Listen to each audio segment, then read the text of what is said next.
নমস্কাৰ জয়গুৰু শংকৰ দেৰগাঁওদাৰী অন্যটি অনুষ্ঠানলৈ স্বাগতম জনাইছোঁ। আমি বৰ্তমান উপস্থিত আছোঁ শ্ৰীমন্ত শংকৰদেৱ সংঘৰ ৯৪ সংখ্যক অধিৱেশনৰ আজি তৃতীয়টো দিন। আমি বাণিজ্য মেলাৰ উপস্থিত হওঁতে এখন আমি বিশেষ বিপণী দেখিলোঁ। মাজুলী গড়মূৰ মুখা শিল্প জগত বিখ্যাত এখন বিপণী আছে। মাজুলী গড়মূৰৰ এখন বিপণী আমাৰ সতীৰ্থই দেখাবলৈ অনুৰোধ কৰিছোঁ। বিভিন্ন আকৃতিৰ মুখা, বিভিন্ন চৰিত্ৰৰ মুখাসমূহ ইয়াত সুন্দৰকৈ এখন বিপণীৰ জৰিয়তে প্ৰদৰ্শন কৰা হৈছে। মাজুলী গড়মূৰৰ মুখা বুলি ক'লে জগত বিখ্যাত, যিহেতু শ্ৰীমন্ত শংকৰদেৱ সংঘৰ ৯৪ সংখ্যক অধিৱেশন ভাগত মূল আকৰ্ষণ হৈ পৰিছে মাজুলী মুখাই। যিহেতু মাজুলী মুখা চাবলৈ বা ক্ৰয় কৰিবলৈ অসমৰ বিভিন্ন প্ৰান্তৰ লোকসকলে ইয়াত ভিৰ কৰা দেখা গৈছে। বাইদেউ আছে জড়িত হৈ আছে। প্ৰথমে বাইদেউৰ নামটো জানিব বিচাৰিছোঁ। নমস্কাৰ, মোৰ নাম শ্ৰীমতী বুলবুলি হাজৰিকা। হয়, আপোনালোকৰ প্ৰতিষ্ঠানটোৰ নামটো কি? প্ৰতিষ্ঠান বুলি নহয়, আমি মুখা মাজুলী গড়মূৰ সত্ৰলৈ আমি শ্ৰীমন্ত শংকৰদেৱ সংঘৰ সংগী হৈ মাজুলী জিলা শাখাৰ হৈ আহিছোঁ। আৰু মাজুলীৰ বিশেষকৈ চামগুৰি সত্ৰকে প্ৰাধান্য দিয়া হয় মুখা শিল্পৰ ক্ষেত্ৰত। আৰু চামগুৰি সত্ৰৰ আলামতে বহুত ব্যক্তি বা অনুষ্ঠানে এই কাৰ্যৰ লগত জড়িত হৈ পৰিছে। আৰু আমাৰো ভাল লাগিছে এই কাৰ্যৰ লগত জড়িত হৈ। মহাপুৰুষজনাৰ সৃষ্টিৰাজিক আমি অকণমান আগবঢ়াই নিব বিচাৰিছোঁ। এই ক্ষেত্ৰত আপোনালোকৰ সঁহাৰিয়ে আমাক আৰু উৎসাহিত কৰিছে। যিহেতু বাইদেউ মুখাসমূহ আপোনালোকে নিজে প্ৰস্তুত কৰে নেকি? হয় হয়, আমি নিজে প্ৰস্তুত কৰোঁ। মুখাসমূহ কেনেকৈ প্ৰস্তুত কৰে অকণমান যদি আৰ্হিটো প্ৰথম পৰা আমি দেখাই দিয়ে। হয়, পোনপ্ৰথমে আমি বাঁহেৰে কাঠি কৰি পেলাই এইদৰে সজাটো বনাই লোৱা হয়। তাৰ পিছত কটন কাপোৰত কুমাৰ মাটি লগাই এইদৰে ইয়াত লগাই পেলাই ৰ'দত দি, কিমান দিন ৰখা হয়? এইটো ভাল ৰ'দত দিলে এদিনতে হয়তো শুকাই যায়।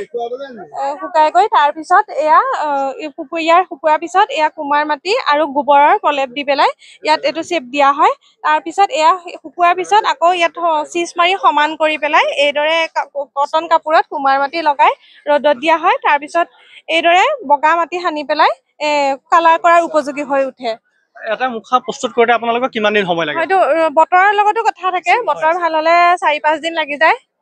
সেইমতে বিভিন্ন আকৃতিৰ মুখা প্ৰস্তুত কৰে। হয় হয়, ইয়াত আছে আপোনালোকে কৃষ্ণৰ মুখা আছে, গৰুণ্ডৰ মুখা আছে আৰু হনুমানৰ মুখা আছে। এয়া অঘাসুৰ তেনেকে পুতনা এইসকলৰ মুখা আছে দেখিছে। হয়, এইখিনি আপোনালোকে সজাই থব পাৰে। আৰু এই ডাঙৰ মুখা আছে পিন্ধি পেলাই সেইসমূহ আমাৰ ৰাসত বা ভাওনাত অভিনয় কৰা হয়। বিশেষকৈ আমাৰ যিটো অসমীয়া সমাজ জীৱনৰ এটা অবিচ্ছেদ্য অংগ হৈছে মুখা শিল্প বিশ্ব দৰবাৰত প্ৰতিষ্ঠিত কৰাৰ কাৰণে আপোনালোকে কিবা পদক্ষেপ লৈছে নেকি? সেয়া আমাৰ গুৰুজনা হেমচন্দ্ৰ গোস্বামীদেৱ গোস্বামীয়ে অতি সময়ৰ পৰা মানে বহুত দিনৰ আগৰ পৰা চেষ্টা কৰি আহিছে। আৰু তেওঁ বিশেষভাৱে এটা কথাত মানে গুৰুত্ব দিছে কি আমাৰ উঠি অহা প্ৰজন্ম যাতে বাহিৰত গৈ পেলাই কোম্পানী বিলাকত মানে ধৰক কাম কৰিব নালাগে। এয়া লৈ পেলাইও আমি স্বাৱলম্বী হ'ব পাৰোঁ। মানে আমাৰ যিবোৰ যুৱক যুৱতীয়ে অসমৰ বাহিৰত গৈ 10-15 হাজাৰ চাকৰি কৰি আছে, আমাৰ পথাৰ দোৱা পৰি আছে, আমাৰ শিল্প সাধনা পৰি আছে, এইখিনি চৰ্চা কৰিব লাগে। হয়, আৰু এয়া লৈ পেলাই আমি স্বাৱলম্বী হ'ব পাৰিম বুলি মানে ভাবোঁ। আৰু উঠি অহা প্ৰজন্মক আমিও আহ্বান জনাইছোঁ যাতে মুখা শিল্পই নহয়, আমাৰ ঘৰুৱা যিসমূহ থলুৱা মানে বস্তু পায়, বাঁহ বেত আদি কৰি এইবিলাক বিভিন্ন বস্তু তৈয়াৰ কৰি আমি স্বাৱলম্বী হ'ব পাৰোঁ বুলি আমি ক'ব পাৰোঁ। আৰু এটা কথা ভাবিছোঁ বাইদেউ, কোনোবা যদি যুৱ প্ৰজন্মই মুখা শিল্পৰ বিষয়ে শিকিব বিচাৰে বা জানিব বিচাৰে আপোনালোকৰ যোগাযোগ কৰিলে নিশ্চয় পাৰিব। পাৰিব। হয়, মাজুলীত আচলতে ইয়াত শিকাই থকা হয়। কোনো ধৰণৰ মানে পইচা লোৱা নহয় আচলতে। সেইটো হয়, সেইটো কথা ক'ব পাৰিম। গতিকে কোনোবা শিকো বুলি ক'লে গ'লেই হ'ল, সকলোৱে শিকাব। কিন্তু কি ক'ব, যিহেতু আপুনি শংকৰদেৱ সংঘৰ ৯৪ সংখ্যক অধিৱেশনত আহিছে, ৰাইজৰ সমাদৰ কেনেকুৱা লাভ কৰিছে? ৰাইজৰ সমাদৰ ভালেই লাভ কৰিছোঁ। সকলো আহিছে, মানে এইফালেদি যি গৈছে এবাৰ হ'লেও কিন্তু ৰৈ পেলাই চাই গৈছে আৰু বহুত ভাল লাগিছে। আৰু শ্ৰীমন্ত শংকৰদেৱ সংঘৰ অধিৱেশনত এয়া প্ৰথম বুলি ক'লেও হয়তো ভুল নহ'ব। মাজুলীৰ পৰা এইবাৰ প্ৰথম আহিছোঁ।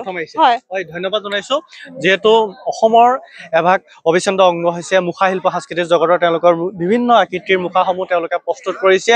মুখা শিল্প আমাৰ জগতব্যাপী প্ৰসাৰ হ'ব লাগে, সেই উদ্দেশ্যে আমি প্ৰতিবেদনটো কৰিছোঁ। আশা কৰোঁ মুখা শিল্পৰ প্ৰতি অসমৰ লগতে অসমৰ বাহিৰৰ যিটো ধাউতি সেইটো বৃদ্ধি পাওক, লগতে অসমৰ মুখা বিশ্ব দৰবাৰত দপদপাই থাকক, তাকে কামনা কৰি প্ৰতিবেদনটো শেষ কৰিছোঁ। ধন্যবাদ।